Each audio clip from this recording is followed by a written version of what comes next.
I'm not saying you can't be successful in the music industry without Spotify. But when I look at the future of music, I don't think scarcity is the model anymore. We have to embrace ubiquity, that music is everywhere. We led with our conviction rather than rational, because rational said it was impossible. Put your consumers in focus and listen to what they're actually saying, not what they tell you. Spotify wants to make consuming music simpler and at the same time pay the rights owners. The value of a company is the sum of the problems you solve. There are 500 million people that listen to music online, and the vast majority are doing so illegally. But if we bring those people over to the legal side and Spotify, what is going to happen is we are going to double the music industry, and that will lead to more artists creating great new music. Ask yourself, given everything you have to do, is there a way that we can make this better?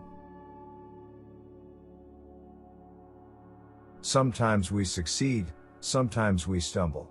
The constant is that we believe we are still early in our journey and we have room to learn and grow. We really do believe that we can improve the world, one song at a time.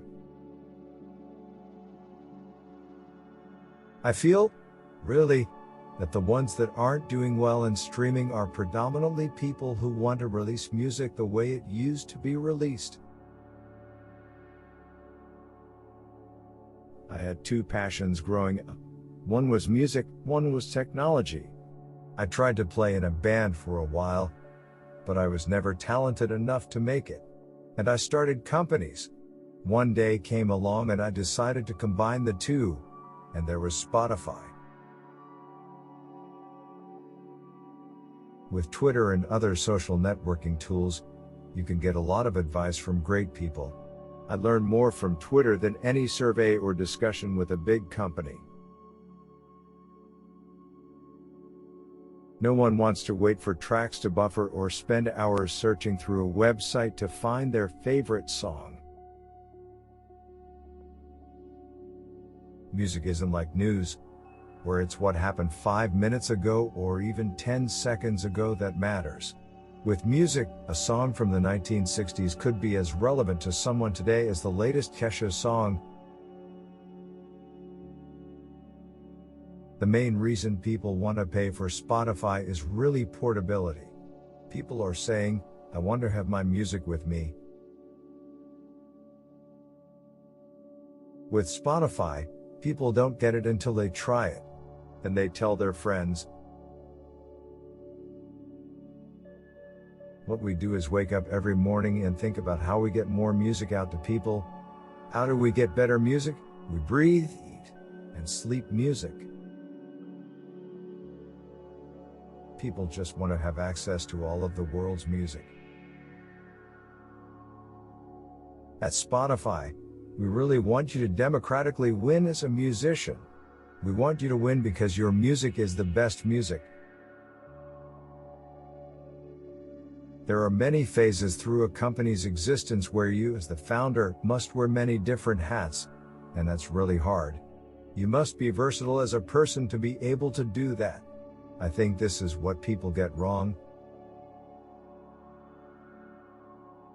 You have to screen for factors like passion when recruiting. Sometimes the mission itself can be interpreted differently by individuals. If you choose the first people you hire very carefully, you'll pass the first life or death phase of your company.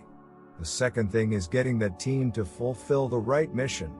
Mission would probably be translated into being stubborn on the vision and the problem you are trying to solve, but being flexible on the details of how you are solving that problem. Those are the two most important things. I'm just interested in building a company that doesn't necessarily change lives but adapts people's behavior. At the end of the day, We want to be where our users are. People think that creativity is this free spirit that has no boundaries.